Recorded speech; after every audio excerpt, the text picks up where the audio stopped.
Good evening, everyone. Thank you for joining us on this very last episode of the first season of Authentic Dialogues with Tajo. It has been an absolute pleasure that every week you are sitting here with me, and joining in on these amazing dialogues with these incredible women. So as we close and wrap up the first season, we're discussing something that's it sounds light but very important, right? So as you know, authenticity has been the thread all along, and today we're really talking about confidence. And I know that in most of the episodes, confidence has popped up as all of these other topics are intricated. But I think I thought it was important to look at self-confidence um, on its own as a topic. And really to introduce this, I'm going to say that we're fundamentally driven to find our place in society, and we want to be respected for who we truly are as people, and what we have to contribute. And I'm saying our place in society in inverted commas because I think that's quite debatable, right? We fight for this place, what we feel is our place, what other people feel is our place, and all of that. But at the end of the day, everybody wants to feel that they belong to the society, and we want to have that place. And helping us to discuss this very topic is a dear friend of mine joining us this evening, right? And this is one person that I believe is a respected individual for who she truly is, right? Right now, just before we went live, we were debating about when she's authentic and when she's not. I won't get into that. But really joining us this evening is a good friend, Dr. Lorna Maputuma. Or should I say, I don't know what to call you, Lorna. Thank you so much and welcome to Authentic Dialogues. Thank you for joining us this evening. Thank you, Tajo. Thank you for having me, my beautiful friend. Great. So Dr. Lorna is, as I said, a very dear friend of mine. She's a medical doctor by profession. She's a mother, a proud mother, and also a businesswoman. So she specializes in occupational health and in mental health. Hence, she's my friend. Now you understand. And and she's accomplishing her master's in executive coaching very soon. So really a woman of many talents. And I'm really privileged to be talking to her this evening because I think she brings so much wisdom and experience that I think should be shared with everyone else. So Lorna, actually, while I'm introducing you, you said something very profound to me. Well, it actually intrigued me, right? When you sent me a little bio and I said introduce yourself, you also said that Tato, as a mother and as a businesswoman, I love a lot and I also hurt a lot. And ever since I've been thinking about this, and I think, surely I'm not the only person who would be intrigued by this very deep statement. Would you mind sharing a little bit with us about why you're saying that? The thing is, not only as a businesswoman, but also just as a medical doctor, and especially because my specialty is mental health, it's some people come to you for answers or guidance, and people also think you have everything together. You have it all. You have all the right answers. And whatever comes out of a session or whatever consultation or meeting or whatever, people actually expect that your life is actually perfect. Like you don't. When I say I hurt a lot, is because simple things, gossip hurts me. So I'm like any other girl on the street. Lack of loyalty hurts.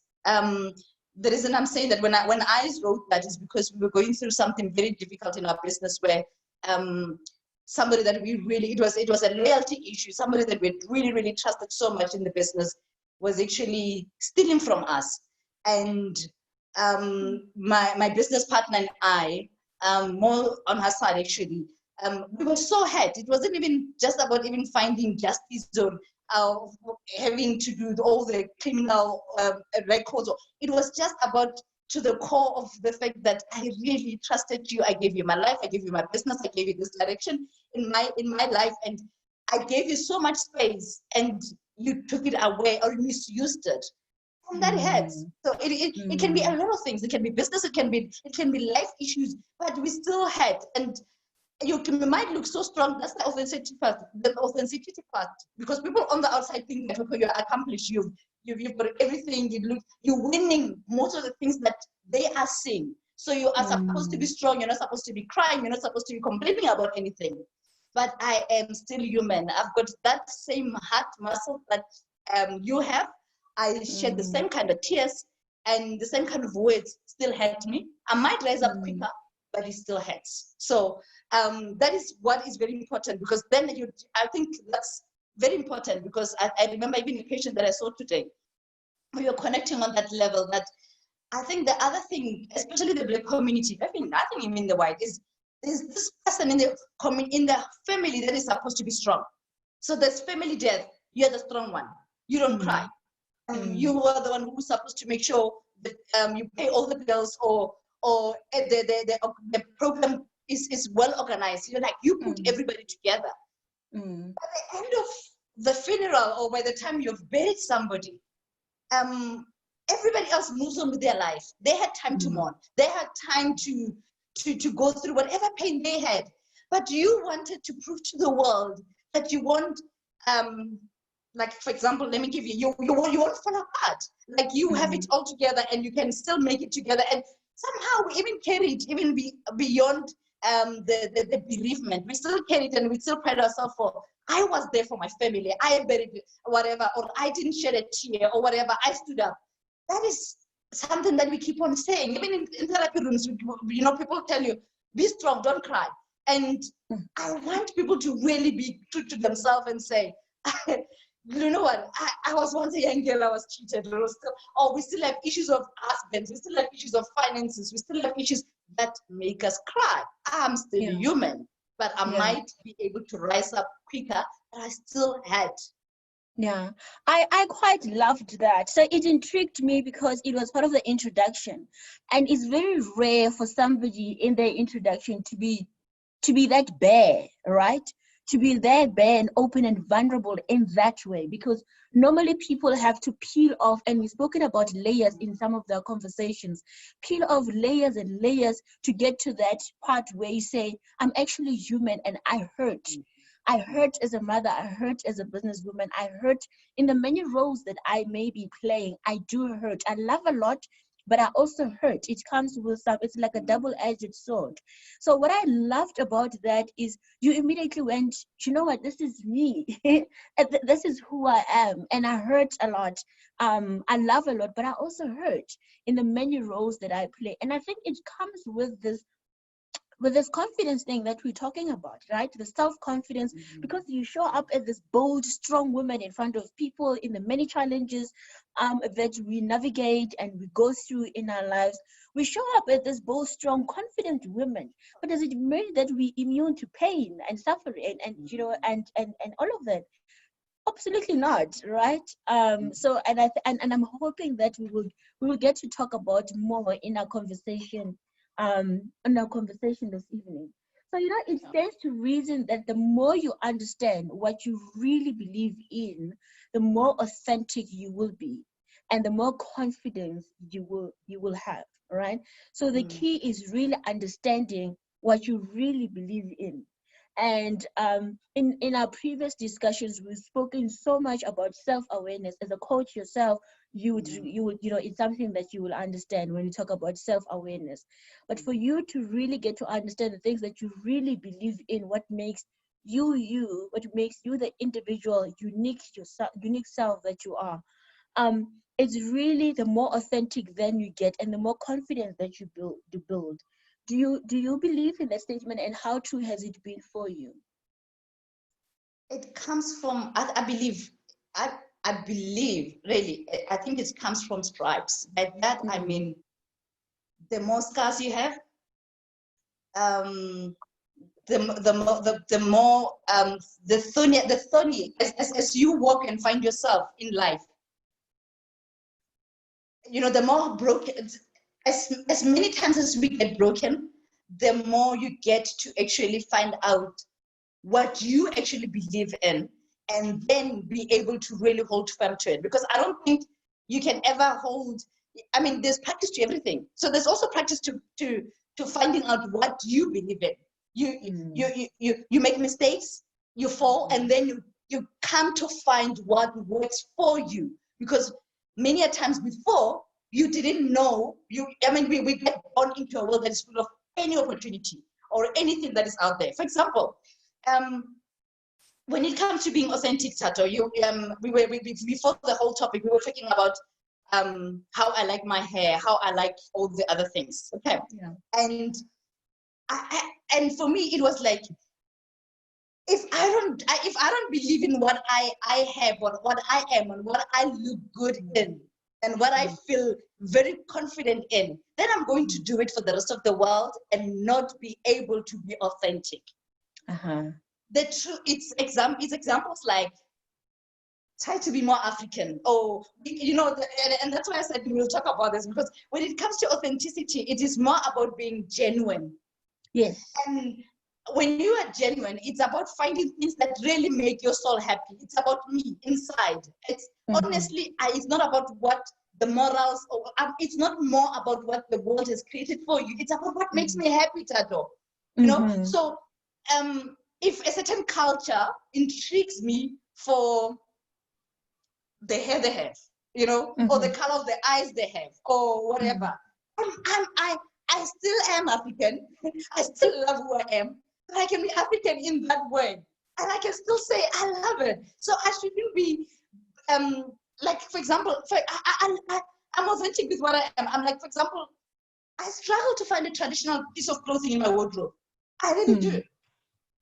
And I can't, and I won't lie to you, because I don't feel good when I'm wearing those clothes.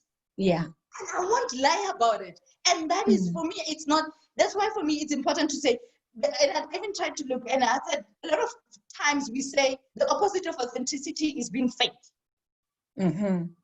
So I am a true African. I can say Mbeki's speech from top to bottom. I love it, but I'm African in my own way.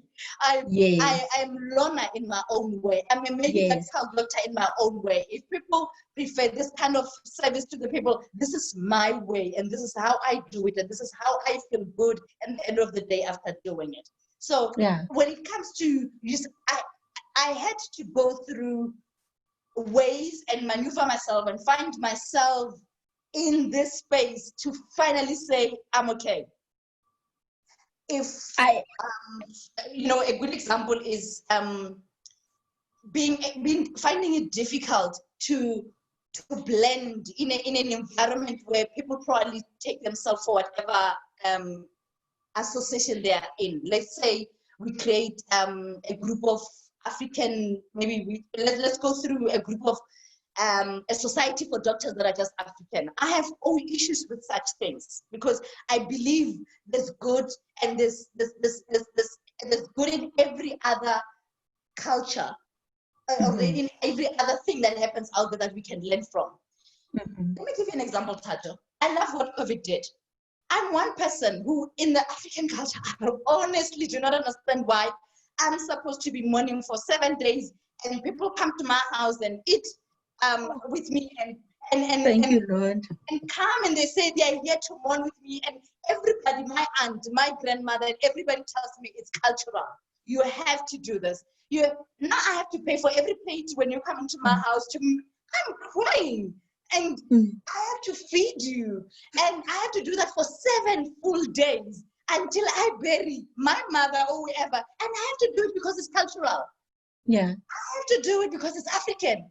I have to do it because everybody believes it's the way it's supposed to be. I love COVID, because for the first time, funerals are supposed to be less than 50. If I die today and there's only 7 of you at my funeral and I get buried for 2,500 rands, guys, I will be happy. Because I had to learn those things. I had to go through a lot of funerals and stuff, or anything that is African. And I did it for the sake of, just for the fact that I'm expected to do it, because it's been done by your uncles, it's been done by your aunts, it's supposed to be done by you. You are maybe the influential one in the family, or whatever. So you have to always go by the lines because of it's been created. So when it comes to being authentic, I'm just saying it's about how I feel. It's not about what culture I belong to or what has been designed by the nature or the ones before me. You know, that is what I mean. The confidence comes from the fact that I'm sure I'm right. I am sure if I'm saying I'm bearing you for 5,000 rand, it's because I know that's all I have in my pocket. That is the confidence that I won't go and extra miles for anything to please anybody because it is supposed to be done that way. So I stopped pleasing and I started having more confidence in myself because then I started finding what works for me. That is when it comes to the confidence part. I love that. Before I make a comment on that, may I just ask you to try the headphones because your sound comes and goes a little bit. It's a bit unstable. Can I ask you to try? Are you close to them? I am. I'm just gonna disappear from the screen though. I will. That's fine. Good. That's fine. But while she gets it, I love what Lorna is saying because a lot of us and I wrote here danger when she started talking about this thing, because danger zone is when you start moving away from the things that makes you, from the things that you can clearly identify with you, when you're misaligned with your values and with your true beliefs. And I absolutely love the example she makes about the Black funerals specifically in this country, because I went through the same, and I'm always complaining about the exact same thing, that I'm the one who's mourning, I'm the one in pain, and yet the entire 7 days I'm doing nothing but working on feeding people. In fact, people are making demands, pulling you from all sorts of direction. You really get to only mourn on the day of the burial. That's when it really lands on you that you've lost a loved one, that you're actually burying someone. So I agree, and I love COVID for that, and I'm unapologetic about my thoughts and what I believe, how these things should be done, because it's got nothing to do with a mourning period, but everything to do with dealing with everybody else but yourself, who's supposed to be taken care of in that. So I think it's dangerous to not understand and really stick to what you believe in and then live confidently, but to go along with the flow in the name of culture, in the name of what people will say, in the name of it has always been done like that, in the name of whatever other things that may be there. So now, Lorna, as a medical practitioner, right, confidence in yourself, I would say that confidence in yourself also builds trust in your patients, right? For your patients to have trust in you as their doctor, you obviously have to be confident. Otherwise, I wouldn't even come near your practice if you sounding, a little bit to me. But also, with your case in particular, you are a medical doctor in a small town around, some of the rural communities. And I know that as a Black female, there may be some challenges that comes with that. How have you navigated through those challenges? But maybe just tell us, a few of these challenges that you would have faced in your profession in a small town, as you had to gain this confidence, or maybe just ooze your confidence as you have it.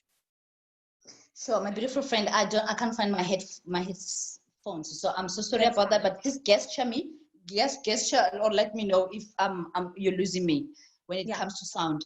I am in a rural I'm in a rural town, but predominantly also a mining town, so it's a mix, and the rural part of it comes with the fact that that's the thing.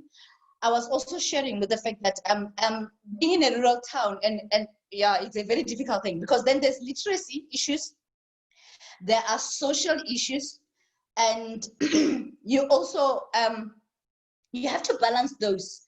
Like, for example, yes, confidence and being liberal a little bit, because I would like to believe I'm slightly liberal, and so it will be. I don't think it's slightly, but let's continue. but being a rural town,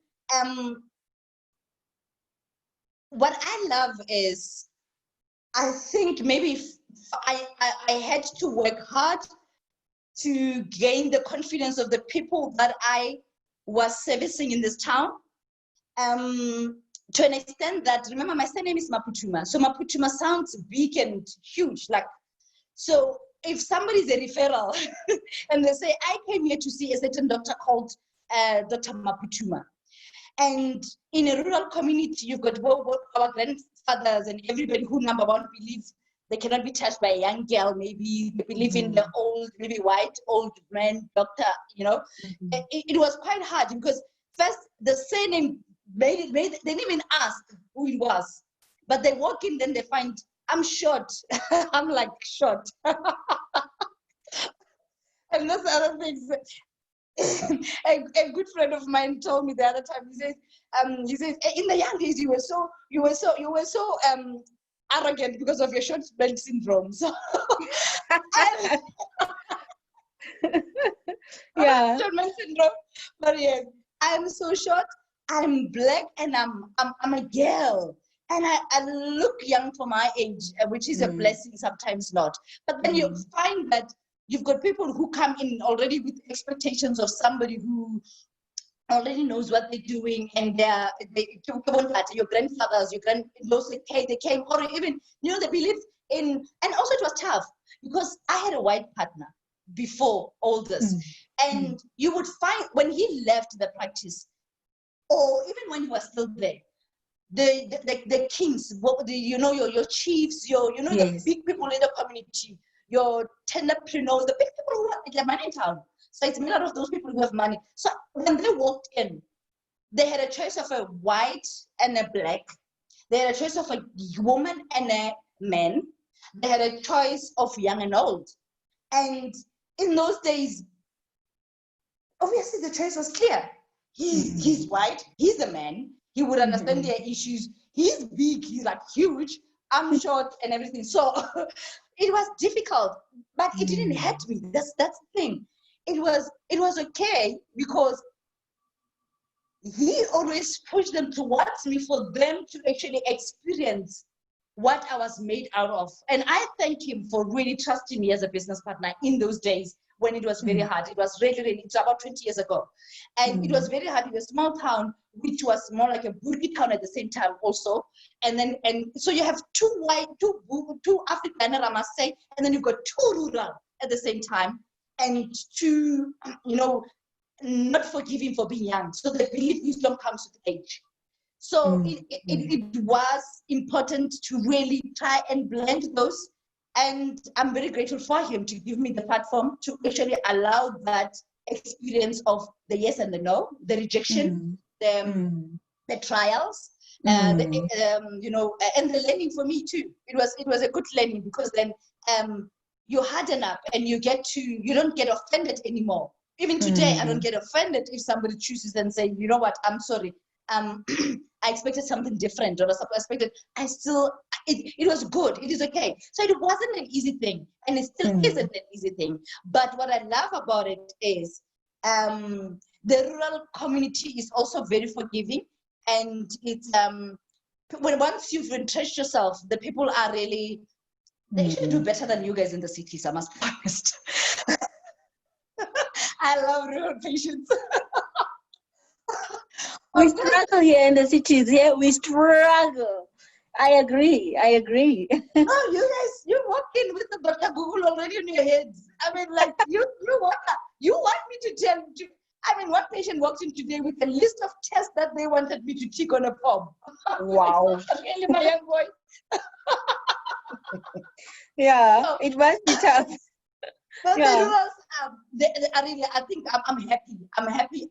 I'm okay, and it's been hard work. But then I wouldn't choose anything. I wouldn't choose any other community besides this one. So it has been good. But what did you say? What would you say you did to navigate? Because I mean, you listed a whole host of challenges, right? That you were faced with. What would you say helped you to come out the person that you are today? What are those great lessons that you learned from that? And what did you have to do? Even tell yourself, right? When I say do, I'm not saying outside, but do for yourself, to yourself. Even tell yourself, what are those things that you had to do to build yourself up and come out stronger? Okay, like again, like everybody else, and we spoke about this, it's a path to get to the level where you are when it comes to confidence. So for example, if somebody of that stature decides to go into partnership with you in those days when he had so much to lose, it gave me confidence. I asked myself, what is it that he's seeing in me to take a risk of going into business and me and him going into business, a partnership in a medical practice that had a lot of racism going around. He had so much, I mean, there was, in those days, honestly, I was the one who was benefiting more than he was. And if he had confidence in me, then I started believing in myself. So your question is what? So first is, if people are coming and saying you can do it, Lorna, and I can take the first step and really go ahead and do one first trial into whatever it is that is new in my life, whether it's a study or, like, for example, even going back to school, like I did when I did masters. It is such things that when somebody says that you can do it, to be honest, we are made by other people somewhere. And that is what I always say. You don't just wake up and you become a flower like that. Somebody waters you, somebody puts the manure, the fertilizers. So if there is such confidence in you, I think that's the good thing. You need to grab it as quickly as possible, and just run with it. Run with it, because we are supposed to make mistakes. And when those mistakes happen, a friend of mine was giving me an example. She's going through a condition. She's got, I'll say she's going through COVID. And we were laughing, and I said, my friend, I'm teaching you as much as I can. She says, yes, because your mistakes are all buried. Which means if I make a mistake, the person dies.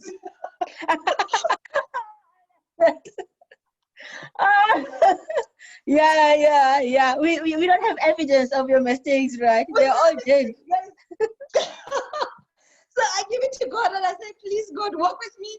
If I kill anybody in this instance, I mean, really, I hope it's not me, but you wanting them to be with you to join in heaven. Yeah. But yes. You know what? You mentioned a very important thing when you say, when other people believe in you, when you have faith, when and you say somebody else will water you. It actually reminds me of how you and I got. One of the instances was how we got really close, because we were in class and I got sick, right? I got really sick and I didn't know what to do. I knew I wasn't going to leave class, because you know how hectic it was. I leave class, then I missed out on the whole thing. And I have trust issues. So I wasn't going to trust anyone especially Lorna's notes, because she's a doctor. She writes like black doctors. So I wasn't going to, she takes lots of notes, but I don't trust her notes because I want to be able to see them. So I had to write you because you were sitting in the desk in front of me. I had to write you a note and say, I'm not well, and this is what's happening. And it was an exchange of notes between you and I. And it was like, I've met you 2 months ago. We're in a business school, first of all. I don't know anything about your medical. I know you're a doctor, but I mean, that's all I know, right? From the introductions in class. But because it was because of your confidence in how you showed up, right? In everything that you did, how you presented yourself, how you said it, that I'm going to trust this woman with my life, right? Because I had no idea what I was going through. I didn't know the extent of my problem, the severity of my problem, but I chose to trust in you. So for me, I'm saying that perhaps that man saw the same thing that I saw in you. And I love what you're saying when you say that you don't always wake up and be confident. Somebody has to water you. And it's true as well, because even as we proceed in our journeys in life, we may be these confident beings like you are today, but there comes a situation even in your as confident as you are, that will just strip off that confidence like that. And it will take one person, it will take one individual that will come and water it and bring that confidence again. So I think that is the most profound thing that I took from what you said. I think it's very profound, because it's not a one-time thing. It's not like I'm this, like you said earlier, I don't have it all. I don't have it all together all the time. I may have made it according to some people, according to society, according to whatever. But once in a while, I need a boost. I need Oh. that friend who will Hmm. say, Tato, you inspire me, and I have confidence in you. And you're like, sure. If Lorna has confidence in me, surely there's something. There's something that she's seeing. I need to instigate it, and I need to really ignite it so I can carry on. So I think it's very profound, and I just thought I should share that as well. It's very good, my beautiful friend. One of the other things that happens, and we're not aware of how powerful encounters are with individuals, and they can be very informal, but such encounters are, like you're saying, you could just hear something, a word from somebody else, and then with it, run with it, and then just blossom and just find a way to, you just find that energy within you, you just find that blind faith again, just going in and saying, let me just go, let me see if I can. And you later on, you realize that you can actually, it's not like we know 100% what we're doing, but we still try and we still even do achieve to a certain percentage more good than bad. I would like to believe, and at the end, that's how you actually end up on your path. One of the things that I just want to share this story with you. It's because when I was young, this is what I love. When I was young, when I was a student, not young, like so next I was sub A, you like really literally sub A, sub B. So we didn't have the grades. So I remember there was this sister of mine. There was this thing where we used to love. When you were clever, when you were the clever one, you used to love to act like a teacher, and the others are in the house, and they're all sitting behind the desk, and you become the student. So this is stuff of mine, and she's well accomplished right now, and I love her. She's like she runs hotels and everything right now. But when she was grades ahead of me, and she was she loved to, when the confidence she had, she loved to teach. And that's what usually happens when you are the clever one in the class. You really like to practice with the one behind you, as they come behind you, whether it's grade 7s or whatever. So when she used to teach me at that time, and she would give us homework and tests and everything, we actually, it was in a garage. All these, your parents will build a garage even though they didn't have a car. So, it was inspiration, and it was forward thinking, right? Positive thinking, yeah. In those days, the garage was actually home, there were your teacher rooms or something else. It's not a bedroom. Or a storage. It will be a storage. It will be a storage. Yeah. I remember she would literally teach me, she would be teaching. And then I did the same as I went on with, as I went higher grades, and I used to teach those behind me. And then I was privileged, to be honest, to go to, in those days, it was, your convent schools, it was a convent Catholic girls' school. And the community that I lived in was really, most of the people really were not as privileged as I was. They didn't have boarding schools, or even the schools were not as good as they were. And actually, in those days, it was when those schools were considered, they used to be the schools around this side, they're notorious for the 1976, or whatever they were doing in that time. So those were the schools where the children were ungovernable. They were seen as being ungovernable. But then, this is what I did in my matric time. I enjoyed sharing with people. So I opened like a what we call a winter school, and I advertised, and then I ran the school in one of the previous colleges, and then they gave me a class, and I taught very underprivileged kids from the community, and this was my age. I was in matric, and I was revising through them. So my subjects were math and physics, and I gave them as a student, and I was a student, I was at matric, and these were my other grade 11s or 12s at that time, same level as me. So it was my revision way, in a way, with those people. Yeah. And many years later, I meet this girl. I meet her I'm back at home. I'm from Mokopane. So I'm in the town for this dress. And by chance, she stops me and she says, "Do you remember me?" I said, "No." And she says, "You wouldn't, because at that time you were you were our age, but you opened it, you were our teacher."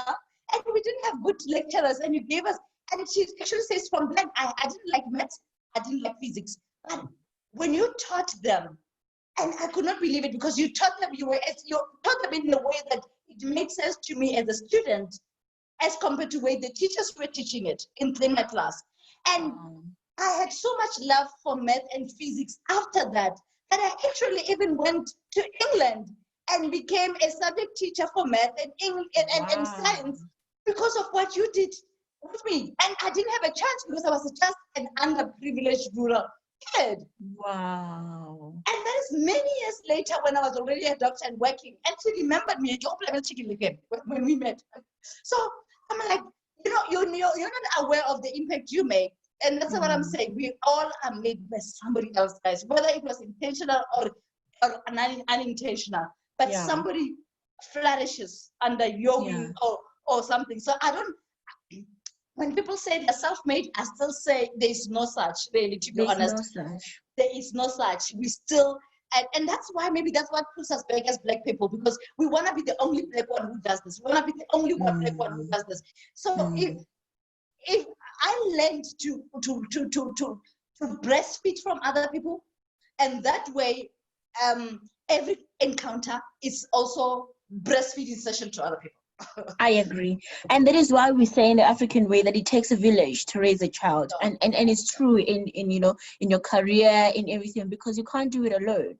You really can't do it alone. I'm just cautioning the both of us of time. We have a few minutes left.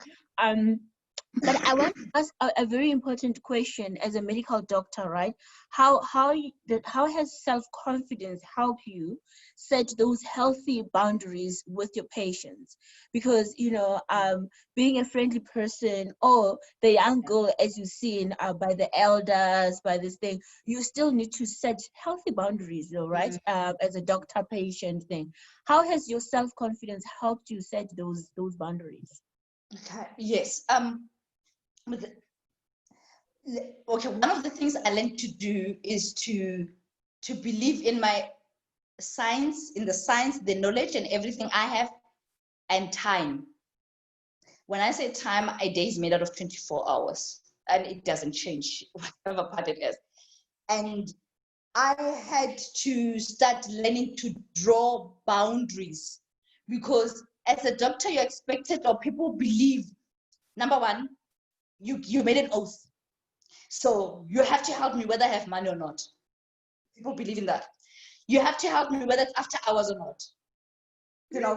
So the self-confidence came in very important for those things. I used to run a 24-hour service. And one of the worst moments was when people have been partying and getting drunk and coming in. And these are people who have been splashing money, wasting money, whatever. They don't have money to pay you at that time. And they're very rowdy, disrespectful. So what is expected out of a doctor? To just be too obliging, too nice, too humble, or whatever. I had to learn ways to still be firm and be able to go to bed peacefully, knowing that I did everything right within my own capabilities and within my own survival. And survival, I mean even mental one, because I am a mother and I'm somebody else's wife and I have kids. So if I allow the conscience or the guilt to tell me you can't work out, it's 7 o'clock or whatever, you can't say no, this can wait for tomorrow, then I will never have my time. Then I will never have my family time, or I'll never have my me time, the mental part of my life. So I'll never rejuvenate. I'll always be wake up. And this was the problem, Tata, because then I would see the next group tomorrow more irritated and irritable, obviously, because I didn't sleep, because I'm still bitter and angry with the last night incident, or people who were just drunk. And now I'm projecting it to the next day, to the next client who doesn't deserve it. So I had to learn to say no. I had to draw boundaries, and that has helped me so much. So the self-confidence has allowed me to go to bed and sleep and say, if that person died, it isn't because of me, because I honestly would never really not morally do what I'm obliged to do. So when I go and I close my doors, or I close my phone, or I switch off my phone, I know that God or somebody else, another doctor, who is supposed to be working 24 hours, will intervene. And I think, Lorna, that is true in so many professions and in so many contexts, not just in the medical sphere, but I think especially there it's important, like you say, people know that you've taken the oath and they take advantage of you. So you need to draw the line in the sand for yourself, so that you can see it when it's happening, right? It will be difficult to set the boundaries with other people if you yourself haven't determined those boundaries. I can imagine how difficult it would be. But also, if you're just a meek someone who hasn't had I would say the privilege of gaining this amazing confidence, it will be easy for people to just walk over you and manipulate you, because it is manipulation. For people to manipulate you with the oath and whatever rights they believe they have over your life, because it's really over your life. Because I mean, as you said, it's affecting you mentally, it's affecting you physically, and it's affecting your family as well. So you have to draw the line in the sand, and I think confidence does help in that, because you are also confident that that the decision that I'm making, I'm happy with that. Whatever that happens is beyond my control. Because I think that guilt can also eat us up. And I think I would imagine that it's a process to get to that point. You build it up over time.